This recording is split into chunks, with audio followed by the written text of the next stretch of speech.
भेट आमची एकदम सिनेस्टाईल होती. ऍक्सिडेंटल भेट होती पहिली. ऍक्सिडेंटल भेट. पण जसं सिनेमात होतं ना की एखादी काहीतरी घटना घडली आणि हिरोईन समोर आली आणि मग लव्ह ॲट फर्स्ट साईट झालं, असं झालं तुमच्या हो, बाबतीत? तसंच काहीतरी झालं. पण पहिलं बघितलं प्रेमात पडलात तिच्या? हो, त्यावेळेस होतं तसंच. फिलिंग आलं होतं? फिलिंग आलं होतं. ओके. प्राजक्ता काय म्हणजे? नाही, माझं अजिबातच तसं नव्हतं. कारण म्हणजे मला काही काळानंतर कळालं की त्यांना मी आवडतेय किंवा ते माझ्यात इंटरेस्टेड आहेत म्हणून. पण तरीही मी मुद्दाम त्यांना दादाच म्हणत होते. कारण म्हणजे मला असं वैयक्तिक नको होतं की बाबा कोणीतरी आपल्यामध्ये अडकावं आणि जर ती गोष्ट पुढे गेली नाही तर उगाच त्या व्यक्तीला त्रास व्हावा अशी माझी अजिबात इच्छा नव्हती. त्यामुळे मी दादा याच म्हणजे रिलेशनने त्यांच्याकडे बघत होते स्टार्ट पासूनच. पण नंतर त्या गोष्टी सगळ्या पुढे गेल्या.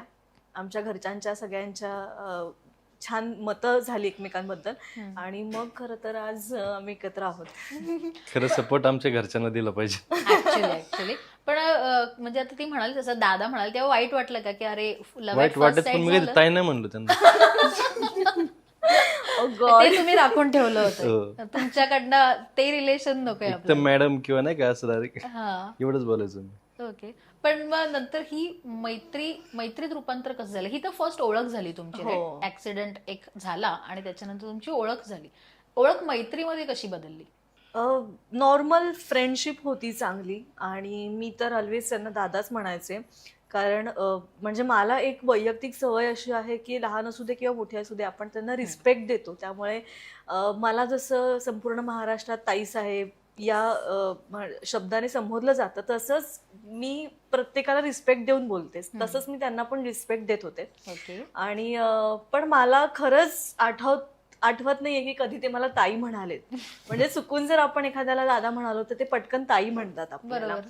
पण ते कधीच मला ताई नाही म्हणाले. ऑलवेज मॅडम वगैरे. म्हणजे अगदी चॅट पण असेल Chat, आधीची हो. व्हॉट्सअपची तर तिथे सुद्धा मी प्रत्येक वाक्याला मुद्दाम दादा दादा. असं दादा तुझं आणि ते ओके मॅडम किंवा ओके. पण म्हणजे आता ते काय लकीली झाल्या सगळ्या गोष्टी. ते जुळत गेलं आपोआप. जुळत गेलं. पण असं म्हणजे तुम्ही तिला सेटवर सोडलं पहिल्याच दिवशी जेव्हा ती घटना घडली तेव्हा, पण त्याच्यानंतर मग फर्स्ट मूव्ह कोणाची होती? की ती येते ना एक अशी एक सय्यारा मूव्ह असते की पहिले कोण बोलणार आणि कशी सुरुवात फ्रॉम करणार? माय साइड इट वॉज. तुमच्या साईडने? म्हणजे मी त्यांना जस्ट विचारलं होतं कारण एकतर त्यांच्या त्या ट्रकमुळे आमच्या गाडीचं नुकसान झालं होतं आणि मला ते खूप असं अजूनही ऐकवते नाही तुम्हाला? हो, म्हणजे जेव्हा त्यांनी 2 ठेवून दिल्या होत्या ना त्या ड्रायव्हरला तेव्हा मला पण इतका राग आला होता. म्हणजे आम्हाला दोघांना पण सेम राग येतो. तर मला पण इतका राग आला होता तेव्हा मी त्यांना विचारलं होतं की दादा मी पण 2 ठेवून देऊ का म्हणून. पण तेव्हा पण मी बोललो होतो मॅडम तुम्ही जावा डायरेक्ट घरी. हा, तेव्हा पण मला मॅडम म्हणाले होते ते. आणि त्याच्यानंतर जेव्हा ते सेटवर सोडायला आले होते की त्यांना असं झालं की आपल्यामुळे नुकसान झालं. म्हणजे त्यांच्या त्या ट्रक ड्रायव्हरमुळे आमच्या गाडीचं नुकसान झालं. सो ते त्या भावनेने आम्हाला सोडायला आले होते. तेव्हा मी त्यांना विचारलं होतं की तुमचं इंस्टाग्रामला अकाउंट आहे का? हो. तर तेव्हा आय गेस तुमचं अकाउंट Private प्रायव्हेट होतं. होतं. ओके. आणि त्यांना वाटलं की बाबा मी म्हणजे फॉलो त्यांचं- कशी करणार ना, एवढी मोठी हा. सेलिब्रिटी आहे ती फॉलो कशी कशी करणार आपल्याला? करणार ओके. किंवा माझ्या- माझं अकाउंट त्यांनी बघावं म्हणून त्यांनी विदिन मिनिट स्वतःचं अकाउंट Public प्रायव्हेट केलं. असलेलं पब्लिक Public केलं केलं. होतं. वा. जे नसणारे पण रिक्वेस्ट मला आपोआप एक्सेप्ट झाली. ऍक्सेप्टेड होते. आणि नंतर मी आय गेस फॉलो केल्यानंतर परत त्यांनी प्रायव्हेट प्रायव्हेट केलं. ओके. म्हणजे माझ्यासाठी काही हा. मिनिटं ते अकाउंट प्रायव्हेटचं पब्लिक झालं. पब्लिकचं परत प्रायव्हेट त्यानंतर पब्लिक केलं परत. अच्छा, वा. मग एक त्यांना माहिती होतं की आता हिच्यावरच आपल्याला टिकून राहायचं, पण दुसऱ्याकडे त्यांचा हेच नव्हता, कलच काहीतरी नव्हता नव्हता. अजिबातच नाही. पण मग लगेच राजी झाले हो, लग्नासाठी? लगेच झाले. ओके. मग तुम्हाला फार काही मेहनत घ्यावी लागलीच नाही नाही. की आता आहे आणि करायचंय किंवा बरं, लग्न करायचं ठरल्यानंतर आता तुम्ही म्हणताय तसं की प्रेक्षकांना दिसताना छान ग्रँड वेडिंग दिसलंय, छान मस्त, किंवा असतं ना की लग्न एक ड्रीम असते, ड्रीम वाईब असते आणि ते असं असतं की आपल्याला अशाच टाईपचं करायचंय लग्न, हेच आपल्या लग्नात असलं पाहिजे, अशी एंट्री असली पाहिजे. आता तर खूप फॅड आहे. तुमच्या लग्नाची खूप चर्चा झाली. काय वाटतं प्राजक्ता, कसं म्हणजे तू मगाशी आपलं बिहाइंड द कॅमेरा बरंच बोलणं झालं याविषयी? हो, ऍक्च्युली खरं तर ना हे जसं बाकीच्यांचं लग्न होतं तसंच नॉर्मल लग्न होतं. पण लोकांना खूप आपलं असं वाटलं ते आपुलकीने. function. आपुलकीनं सगळ्यांनी ते उचलून धरलं आणि खूप रील्स व्हायरल झाले, खूप व्हिडिओज व्हायरल झाले, खूप फोटोज, म्हणजे आम्ही जे जे काही आउटफिट्स होते ते सुद्धा खूप लोकांना आवडले. म्हणजे जसं नॉर्मल लग्नामध्ये 7 फेरे घेतले जातात तसंच आमच्या लग्नामध्ये आम्ही 7 फेरे घेतले. जे मंगलाष्टक सगळे विधी पण केले. कन्यादान वगैरे हे सगळे विधी जे होतात नॉर्मल, ते सगळे नॉर्मल होते. फक्त लोकांना एक क्रेज होती आणि माझी ती महाराणी येसुराणी साहेबांची भूमिका असेल, त्यामुळे मी महाराष्ट्रातल्या पब्लिकशी, लोकांशी कनेक्टेड असेल जास्त, त्यामुळे ते जास्त आपुलकीनं बघितलं गेलं माझं वेडिंग, असं मला वाटतं. नाहीतर अगदी सिम्पल होतं, काहीच त्याच्यात डिफरंट तर वेडिंग नव्हतं. डेस्टिनेशन पण सेपरेट होतं. हो, म्हणजे इतका अचानक change प्रॉब्लेम करावं लिटरली लागलं. तुला सांगते 10 दिवसांमध्ये शेवटच्या आम्ही फायनलाइज केलं. बापरे. कारण माझं स्वप्न असं होतं की मला ना वायफट खर्च करायला जास्त आवडत नाही.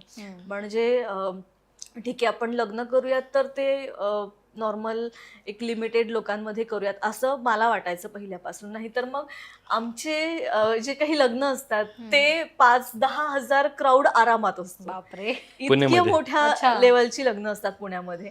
आणि म्हणजे मला खूप लहानपणापासून असं वाटायचं की नाही, आपल्याला ते कुठेतरी जेवण वेस्ट जातंय, राईट. किंवा आपण खूप लोकांचं जेवण सांगितलंय आणि लोक आले नाहीत, किंवा लोक पण आजकाल आपण बघतो ना लोकांची मेंटॅलिटी की खायचा एकच पदार्थ असतो पण ताटात घेणंच. खूप पदार्थ घेतले जातात, मग बरोबर. त्यामुळे ते अन्न वायाला जातं, सगळीकडे असं सांडलेलं असतं. असं मला अजिबात करायचं नव्हतं.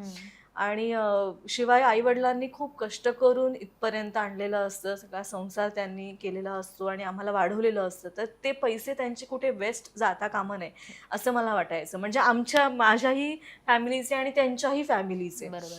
सो जेव्हा आमची फर्स्ट मीटिंग बसली होती लग्नाची की कसं करूयात काय करूयात, तेव्हा मी पहिला सांगितलं होतं की मला लिमिटेड लोकांमध्ये करायचं. कारण म्हणजे त्या भूमिकेमुळे मी लोकांशी एवढी कनेक्टेड झाली आहे की खूप भाऊ झालेत, खूप बहिणी झाल्या आहेत, प्रत्येकाशी नातं आहे. आणि जर एकाला बोलवलं दुसऱ्याला नाही बोलवलं तर राग येतो लोकांना. त्यामुळे अगदी ठराविक लोकांमध्ये डेस्टिनेशन वेडिंग करायचं असं माझं ठरलं होतं. पण ते ऑन द स्पॉट आमचं सगळं कॅन्सल झालं काही पत्रिका पण reasons वाटलं होतं मी. पत्रिका सुद्धा गेल्या बापरे. होत्या, देवाला सुद्धा पत्रिका ठेवल्या होत्या, रिलेटिव्ह पर्यंत पण पत्रिका गेल्या होत्या. कारण आधी जे लग्नाचं डेस्टिनेशन होतं ते महाबळेश्वरला होतं. ओ. आणि नंतर मग काही रिझन्समुळे ते परत पुण्यात शिफ्ट केलं आणि मग पब्लिक सुद्धा वाढलं. मला वाटतं महाबळेश्वरला पब्लिक पण लिमिटेड कमी होतं, होते. आता इथे सुद्धा पब्लिक वाढलं. पण खूप छान झालं आणि मस्त झालं सगळं. जे काही इव्हेंट्स होते ते खूप सुटसुटीत झाले.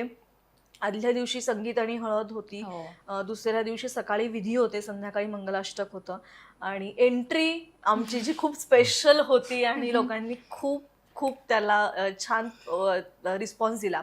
काहींना ते निगेटिव्हही वाटलं. एक्झॅक्टली. पण मला हे सांगायचं प्रेक्षकांना या इंटरव्ह्यूच्या माध्यमातून की ज्या दिवशी लग्न असतं त्या दिवशी ते वधू आणि वर हे फक्त स्त्री आणि पुरुष ह्याच्यामध्ये नसतात, तर नसतात. ते एक लक्ष्मी आणि नारायण एक्झॅक्टली. एक असं संबोधलं जातं त्यांना. बरोबर. आणि ते मी असं म्हणजे मला कोणी सांगितले म्हणून नाही, तर ते खरंच पुराणांमध्ये त्याचा उल्लेख आहे. त्यामुळे त्या दिवशी ते लक्ष्मी आणि नारायण या स्वरूपामध्ये असतात. आणि जी नंदीवरून आमची एंट्री हो. बघितली आणि सगळे शिवगण होते, सगळे अगदी जशी काही शिवपार्वती विवाह जो असतो आणि त्याच्यामध्ये सगळे ते असे म्हणजे त्या मिरवणुकीमध्ये असतात सगळे शिवाचे गण, तसे ते होते. पण ती खूप वेगळी आणि युनिक एंट्री होती. आणि मला कुठेतरी असं डीजे लावलाय खूप मोठा आणि सगळे असे नाचतायत वगैरे अशी अजिबात एंट्री नको हवी होती. मला स्पिरिच्युअलच काहीतरी आपण करूयात अशा भावनेनं ती आम्ही सगळी एंट्री डिझाईन केली होती आणि खूप आवडली लोकांना. मला असं वाटतं की आमच्या लग्नापासून ती ते आता ते नवीन. ट्रेंड मध्ये हा. येईल आता. ट्रेंडमध्ये येईल. येस. आणि अशा चांगल्या कल्पना खरं तर प्रेक्षकांसमोर आल्या पाहिजेत Yes, या yes, माध्यमातून असं वाटतं. ते मला पण सरप्राईज होतं. हो, यांना सुद्धा सरप्राईज होती ती एंट्री, कारण त्यांनाही माहित नव्हती. फक्त माझ्या घरी आमची जे 4 मेंबर आहेत त्यांनाच माहिती होती. ओ. सो जेव्हा ती नंदीवरनं एंट्री करायची, मुळात यांचं नाव सुद्धा शंभूराज आहे, अर्थात. त्यामुळे ते शंभूवरून म्हणजे नंदीवरून बसून खास एंट्री आम्ही ठेवली होती. अच्छा, म्हणून नावाशी निगडीत अशी कॉन्सेप्ट निगडीत होती. अशी कॉन्सेप्ट होती आणि एक स्पिरिच्युअल टच होता. ट्रेडिशनल पण होतं त्यात. हो. ते खूप छान वाटलं आणि तो अगदीच नयनरम्य देखावा होता. म्हणजे जसं आम्ही त्याच्यावर चढलो तसे प्रत्येकाचे खिशातले फोन बाहेर आले आणि लगेच व्हिडिओ शूट चालू झालं. पण तुमच्यासाठी सरप्राईज होतं म्हटल्यानंतर तुम्हाला कसं वाटलं की बापरे आता हा त्याच्यावरती चढणार कसं बसणार कसं इथून सुरुवात आणि होती उतरणार कसं माझी वर? उतरणार कसं पण झालं छान ते. वाटलं सरप्राईज वा